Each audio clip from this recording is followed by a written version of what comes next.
first page is full of standards. That's all this is. That's all this is. And so it has what the performance from NGSS, and it says these are the major outcomes that the students must be able to do. They must be able to make observations to provide evidence that energy can be transferred from place to place by sound, by light, and heat.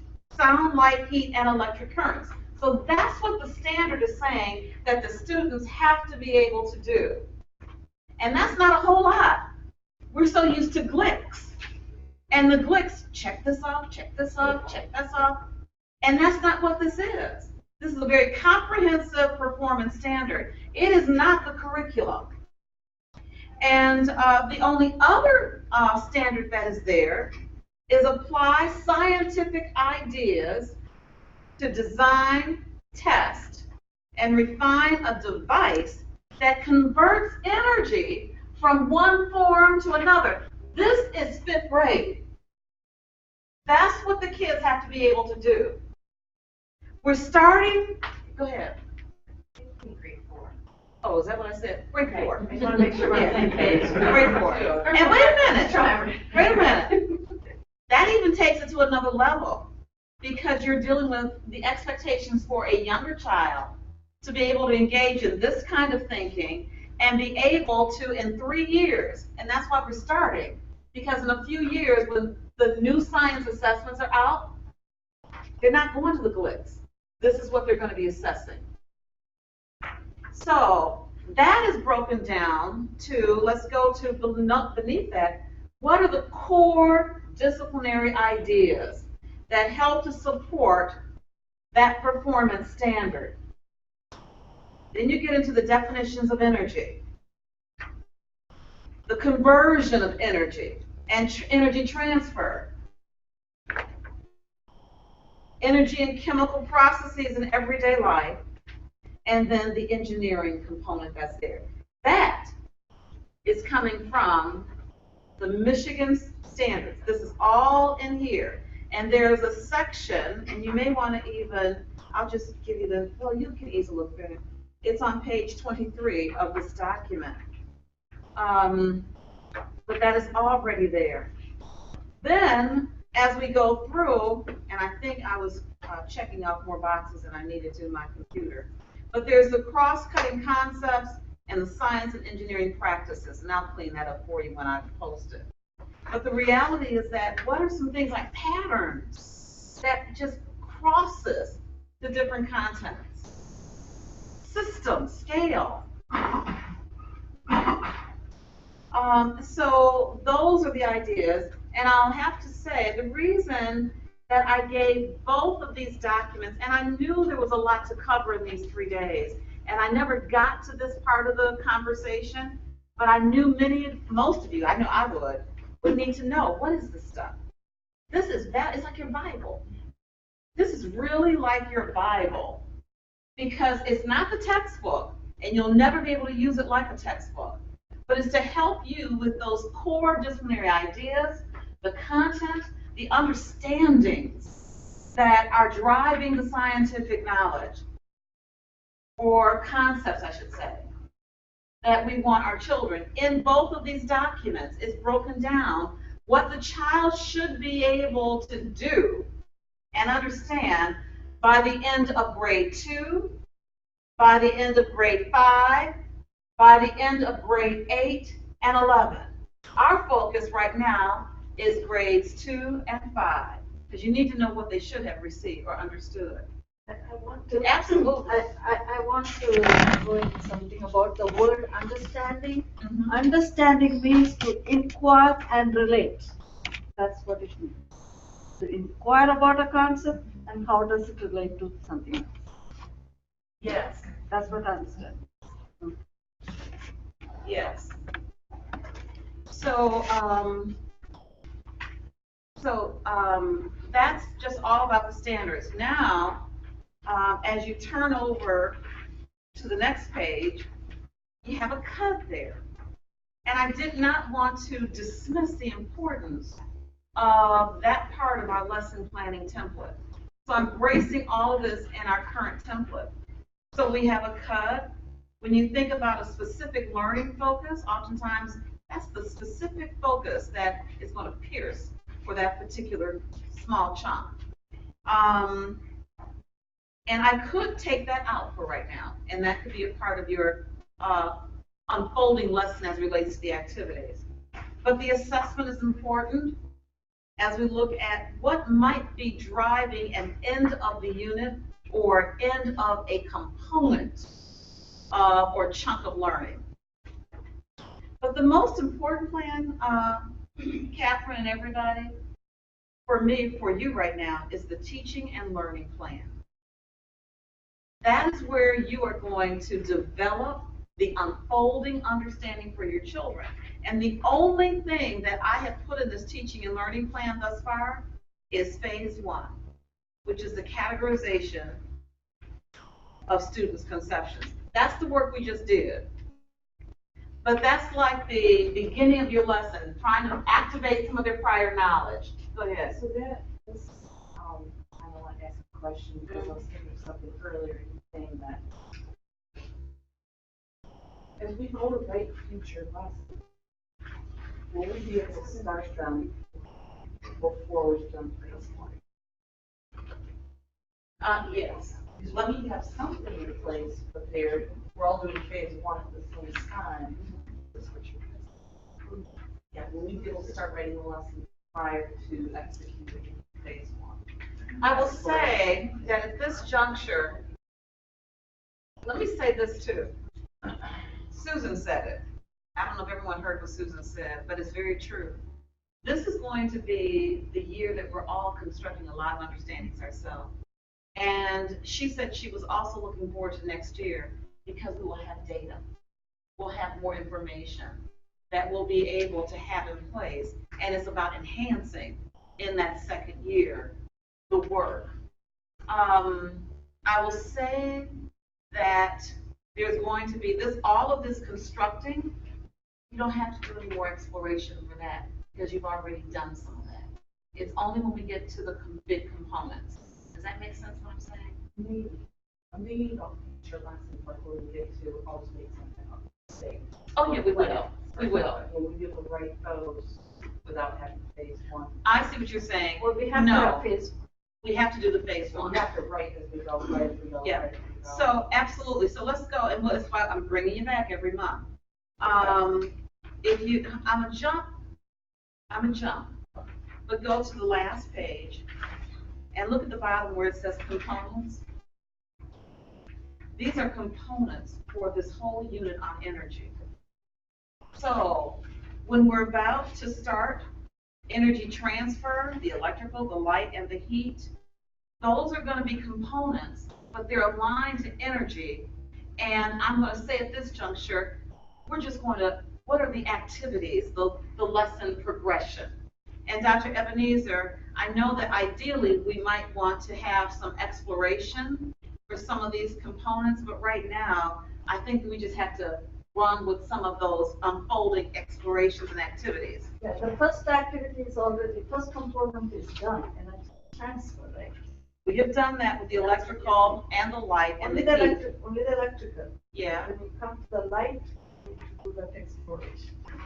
And that's the piece that they have not done. And so consequently, we may not have the time, ideally, to go through every one of these explorations to the degree that we did today. I would like to say we could, but I'm also trying to be real. I have created activities for light and heat. Mm-hmm. It's already there. I have done it in my group. Mm-hmm. So we can make sure those are posted. But the reality is that it is a continuation of these components that need to be developed to support the learning aligned to the new standards. And some of this may be in your interactions book. And that is very important to recognize. And some of them may not. But the whole goal is to make sure that we're driving the unfolding of the lessons and the activities that are aligned to the new performance standards. And that is all constructing and negotiating knowledge, yes. Can I go back to phase 2, constructing and negotiating? Yes, Students will be able to, there are about 6 words. yes. So that's the focus. For the electricity, yes. Yeah, for the electricity, that's the focus. So those are the things, so Stephen and Carolyn and Tina and Marva, where it says under phase 2, the student will be able to, that is what you're going to be working on in the next few days, or before we meet, if you can. Yeah, And I that is- already pointed that to you with the electric energy unit. So identify and locate the types of energy in the system. Represent the Absolutely, electrical energy transfer, represent. absolutely. State the type of transformation. Mhm. Remember, light to heat to whatever. Right, but they've got to take that right here and make it real for the kids. And create lessons. And for the electricity unit, if you look at the red book, it's already laid out. It is a lot right there. Already laid out. What you're saying is our group need to come up with 5 to 6 supporting activities to complete kind of the thoughts of this electricity. Exactly. Exactly. And what I'm saying also for Tina and Marva is that we're moving into the next phase, which is light and heat. And so that is why we'll be working closely with you and Marva to jumpstart that. Yours has already been jump-started. Correct. Does that make sense? Okay. So with the matter and energy, this is back for you. With the matter and energy, let me just see if I can.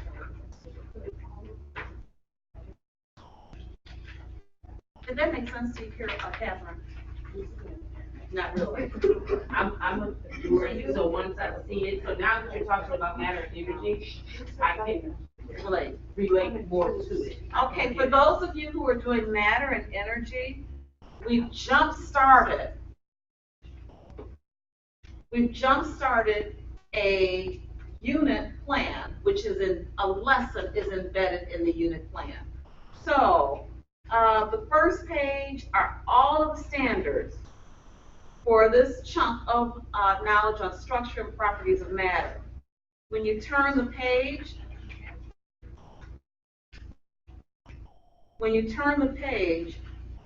this unit, which you need. She was looking at the her component and for sure request. Oh, okay, okay. There's a cut there, and the understanding is driving. It says students will understand that energy and particle movement help to define matter and nature and or our everyday life. And that's true, even with what we're doing with the particles of matter, the invisible, the visible, all of that is related to energy and particle movement. We've already done phase 1, where we explored those 3 activities.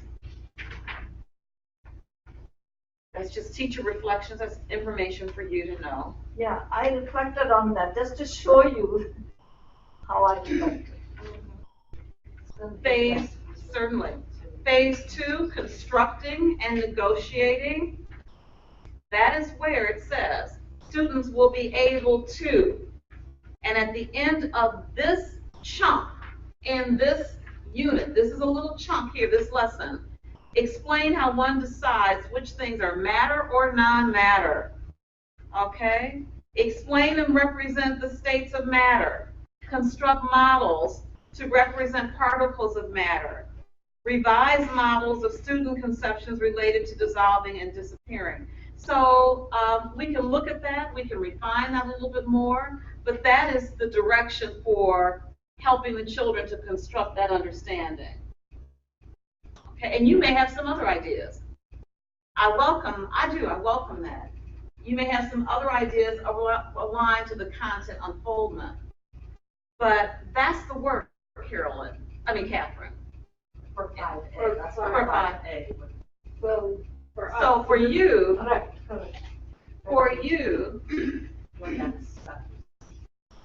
phases of matter, and also beginning to get into phases of matter And probably, properties is so easy, it's so simple. But, the phases of matter and getting into some of the conservation of matter. And this is not hard right here, this is the phases of matter. And I think that that is where I will help you jumpstart that. Well, we're wondering here, because our work is here, right, or to scratch, or is this embedded in here somewhere? And that's what I was going to say, because I knew that was gonna be overwhelming. Yeah. I know it's overwhelming, that's why I knew I needed to spend time, I know it. And so that's why I just said that in this section on constructing a negotiation, first part they're doing component, the second component is here, and we will put it here. It's not ideal, Dr. Ebenezer, but I've got to do it like that for right now. Yeah. You just continue on in constructing and negotiating. And we just want to highlight this. Under teacher reflections, you will see 3 blue links. Hold on a second so we can hear. Okay? See, I'm gonna make sure you hear. Yeah. What I used to say, I'm gonna say to you, well. Under teacher reflections, there are 3 blue links. And those 3 blue links, I went through all of them. Not everything pertains to students' conception. And the curricular ideas. Not everything in it. The content does not link to those. So you need to isolate some of the important stuff from that. You don't show everything to students. You isolate those things that are important and show those to the students. I just want to keep emphasizing, it is the constructing of their understanding. And I've been doing this for a long time in terms of science teaching and helping children to go deeply with it. And I look at the scores, and I look at how our children, not only here but everywhere, are engaged in learning science. And I'm convinced that it is not the fact that they can't memorize, because they can, but I'm convinced that the deep thinking that is needed to process and understand these concepts cannot happen with superficial teaching. And going to an activity, and I know it happens in elementary and middle. I know it can happen. Let's just do this fun activity. The kids are all happy, engaged in doing it. And I will say, even for right now, we were at Vandenberg yesterday. I went into the rooms, they were all excited about making oobleck. Oobleck you do all the time. What's the science behind it? That's very complicated. Extremely complicated. And so often what happens, we're doing these things in science classrooms, the kids are having fun, it's show and tell, they make things, they're cutting out stuff, but there's no thinking behind it. And so it depends on the purpose of the activity. If we're doing oobleck just for them to have fun, that's what that was for. But if they're using it to gain some kind of scientific understanding, we should have chosen a different activity, depending on what the activity or the purpose in it. Because there's deep science knowledge about that oobleck mixture, yes. Like cornstarch. Cornstarch. Oh. It's like slime. Oh, You can sugar it slowly, then if you touch it So, fast. right. So if you're doing that in a classroom, you're looking at properties. Yeah. That would be the conversation. You're getting them to make observations about a phenomena. But to understand the deep science about that substance, they're not quite ready for all of that in the classrooms that I saw it in. So it was just mainly properties, yeah. That, as a science teacher, middle school science teacher for like 8 years, that used to be a struggle. Like, they get really excited. They do. Oh yeah, we're about to get in the floor, we're going outside, we're making stuff. But I would have to explain to them when it dawned on me, okay, but you all are having a great time, but you don't understand the principles. They don't. And so now we have to break it down to the principles as to why this works, or it is very true. It is. In the science. And I'm going to say, Catherine and everybody, that is true about the majority of the conceptual ideas that our children are going to be engaged in. That's why Look at the Bible for science, and you'll see what is it that they need to know by the end of second grade, by the end of fifth grade, by the end of eighth grade. And we need to be very cautious about the activities that we put in front of them that may create misunderstandings in the development of their thinking. And so that's just, did I see your hand? Well, you hit on it. I was just going to say that's why, and I know not everyone loves to do it, but that's why creating those lesson plans are so valuable. Extremely. And really focusing on the deep understandings, because if that activity doesn't speak to that deeper understanding, it's probably something you could eliminate. Absolutely, absolutely. This is a whole lot of fun stuff in science. And you go to the internet and you'll just pull up racks of different activities, show and tell. But that is not what we need to facilitate the learning and understanding for our young children, so that they'll be ready to move into middle school and then ready to move into high school with an girding for that. Yes, we want them to be engaged in the science experiences, and they will. But that's why I keep saying we have to make sure that those experiences are appropriate. And yes. I think in science also what I've learned is just being a science ed major, they push so hard during my time, hands on, hands on. Yes. And they didn't really, so we got that. Yeah. I can come up with an activity, I can put you in groups, cooperative learning, Yeah. but they didn't blend in okay, but what is the concept you're trying to teach the students? Like, where do they take this into the outside world, and where do they, take this information and apply it to a scientific principle? Which to me, that's where the writing comes in. That the students, having them explain, okay, why does this make sense outside the classroom? What are the principles behind this? How does this relate to your everyday life? That's your understanding. Right. What's your understanding outside of here? Because I try to, at least with my middle school kids, I try to be honest with them. You may not ever go over, certain principles that we discuss in the classroom, but there are some situations where you will address scientific principles in the real world. That's where you speak to it, though, Kat, as the teacher. When you create your understanding, Right. it should make that connection. Right. It should connect to the outside world, so they should be able to see it through that understanding that you created in your lesson plan. Right. And every time they make those connections, you pull it back and you let them know. That's why it's important that those understandings are posted somewhere. So every time they make that connection, you can point it out to the student that that's what they're doing, creating it to the real world, their everyday life. Because when they leave that classroom, the learning should continue. Right.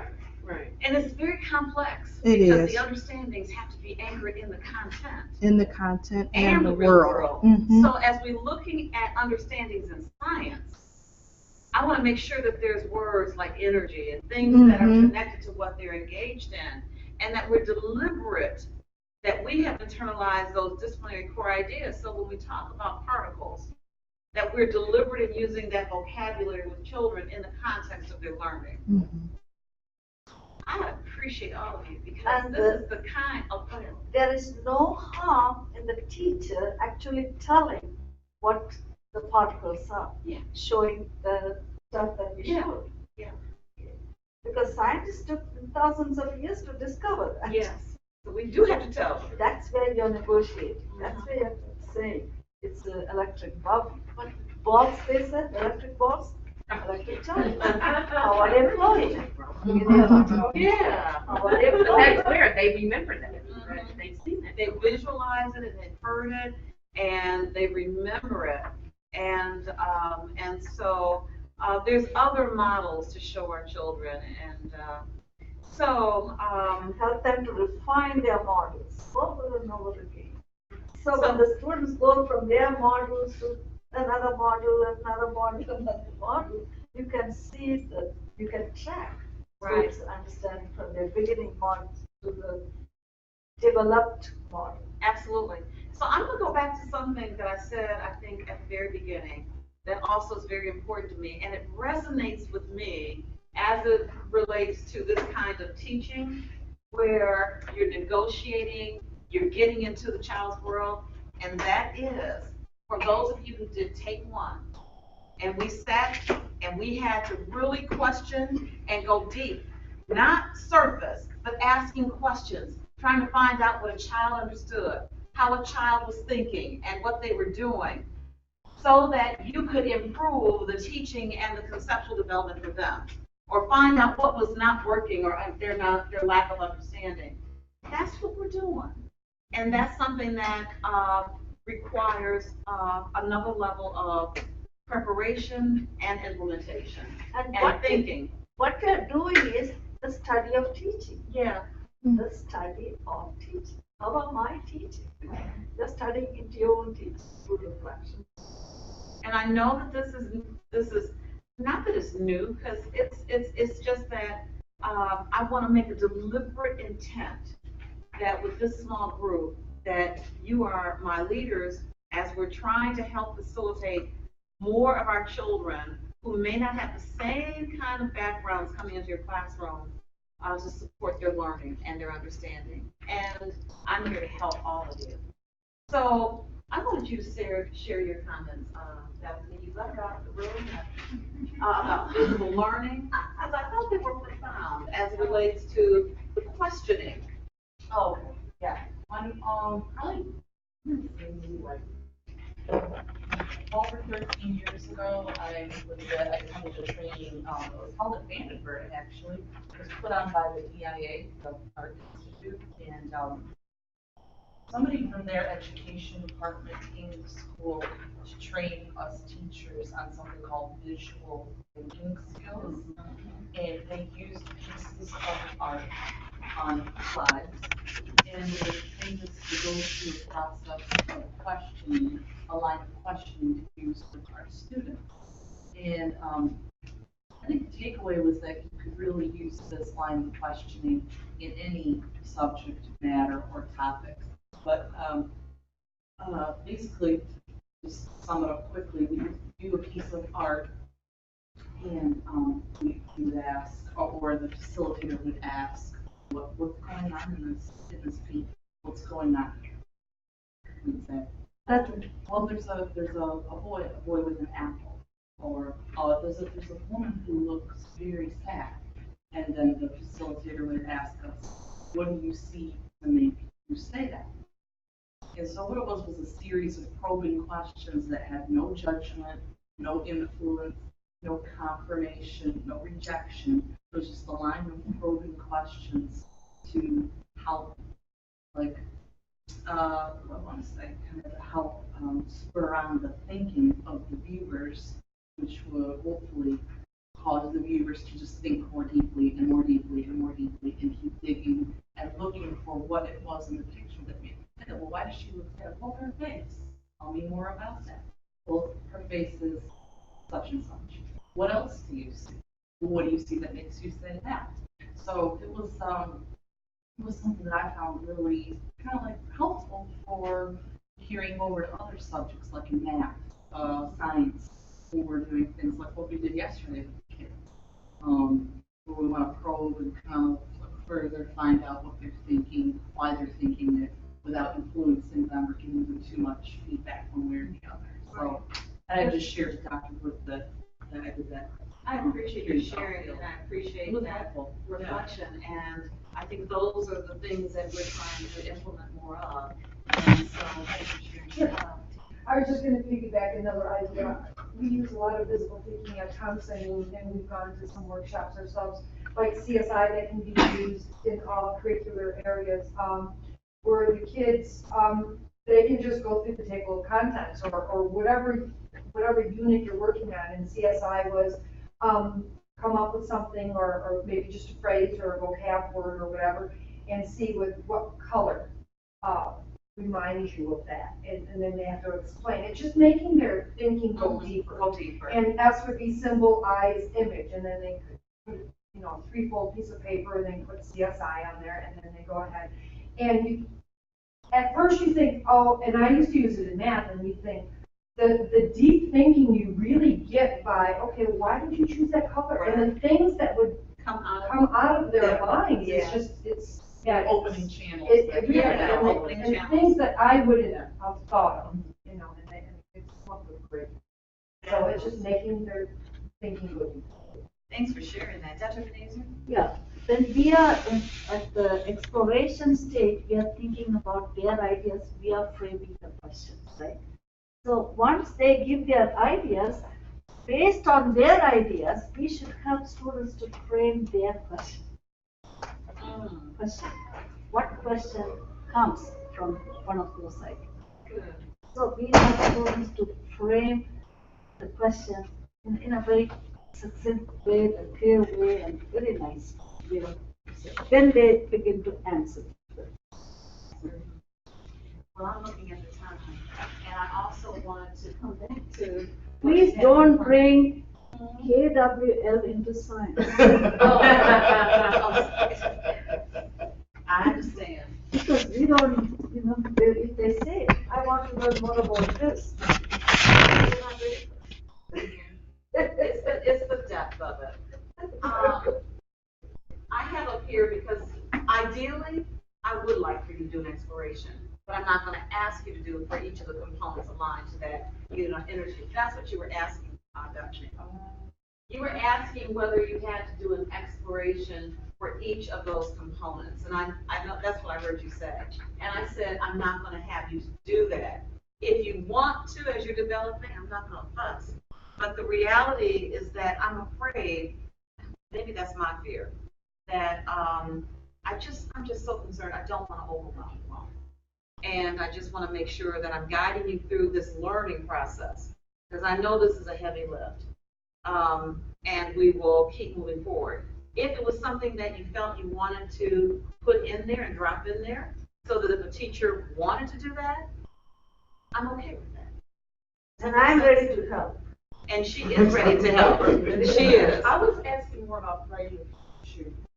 Oh. Things that we'll be teaching in November. Oh, okay. February. Like, when will we do that? Oh, that's coming soon too. Not until after school starts. Will we do that as we move through the year? Yes. As we go along? Yes, because remember. And would we start the writing of those units, or we do the exploration in the classroom?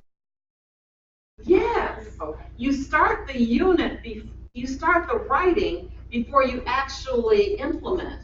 Just like you didn't implement, we had to write something before you started implementing. So then we would plug in the exploration. The exploration can be developed. The results of it cannot be highlighted until after you've done it. But you, but because of the knowledge that we all have here, we know really some of those main things that need to be taught.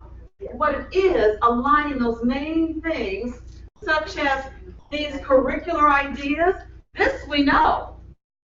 We don't know what the students' ideas yet, but we know what this is. And so all of our activities are going to be aligned to helping our kids get this and make sure we connect it to what they already are sharing with us as being their ideas, and making sure we're very deliberate about ensuring that we validate their ideas in our teaching process. Yeah, so I'm glad I went back to that because I wasn't clear. So yes, yes, yes, yes. And yes, I don't want to overwhelm you too much, but I know that this is a lift. But I also know that Dr. Ebenezer and I are committed. And I have to say, Dr. Parker, he's just so excited about this and loves this and believes in this work. And when he first looked at some of the work, because he's a science person also, this is what we need. And so he's going to be here, and we'll be here on the 24th when we come back together. Because the other piece, I need you for a whole week. Because the other big piece is making this come alive. I'm concerned about your classrooms and getting that all set up. So just know that my heart and my effort to do all that I can to help you and to help all of our teachers. But this is a new major lift, and I just want you to be supported. I just want to say something that when I wrote this book, the red book, it went through to 18 blind reviews, and one of them said that this book should be distributed to all 40 major research institutions, and all teachers should get it. That's the kind of feedback that was given to us. And when it went to Australia and all these other countries, they also said the same. Toronto is a big university. Name branding, they also said that this is what we do. And I'm happy to know that you as teachers are hoping to embrace. Once you start developing 1 or 2 units, it'll all fall into place. I think it will. It will. What I just passed out, thank you, Dr. Ebenezer. What I just passed out was the 5th grade interactive alignment, because publishers are real ready. They're trying to get alignment with NGSS, and there's some things that are in here that are good. There that can be used. There's some things that cannot be used, or that we find we can find something richer. But the reality is that Catherine brought this in today, and I'm very grateful, and I wanted you to have this. Because particularly for those who are doing matter and energy, that's the 5th grade. And we will also have a session, and I think it was Carolyn Asselbrooks that's going to help us with an interaction workshop or something to help, because Tina has never used, and she doesn't have and know the online access. So we'll find and make something happen, Tina, for you. Great. Any other questions as I bring closure? Comments? What can I do to help you? Okay. Yeah. So we're going to work on these unit plans together. The 2 of you. The 2 of us, and then we'll share it together. Absolutely. So is there like a deadline you want unit 1 done? Yes, when you come on the 24th. And I'm leaving it now. When you come back on the 24th, ideally, that's when we're coming back together. And if you could have some thoughts put together, if you can't, there's, it will keep moving forward. But the whole goal was that if you had some moments when you're drinking a cup of coffee and you had your computer and you wanted to play around a little bit online. I'm sorry, I have that middle school mentality. I have smart aleck remarks because they have to be with coffee, This might require something stronger. It could be a glass of wine. It really could, because I can relate to that. But I will say, when I put in there, collaborate as you find and you wish, that was because I'm not going to tell you when and how, but if you can, that would help the whole process. And each unit will be implemented within a period of 8 weeks, 9 weeks? Yeah. So we divide the whole year into those 4 units. Yeah, we meant to say that. We really have 4 major units, and there's several different components underneath it. 4 major chunks. And if we spend about 8 weeks on each chunk, approximately, we have time to get through all this stuff. And again, we're working. I'm not asking you to do anything outside of what we talked about right now, because that's a little too much. That's too heavy duty. But we're going to be working like you would be doing anyway once school starts, to plan and to develop. And hitting the big ideas all the time. Yeah. Hitting the big ideas. Yeah. Would you like for me, you have I will make sure that you all have each other's electronic email address, but it's pretty easy. If there's any other way that you'd like for people to contact you, just let me know and I can make sure that that's facilitated. But outside of that, I thank you. Have a wonderful rest of the day. And everyone signed in correctly?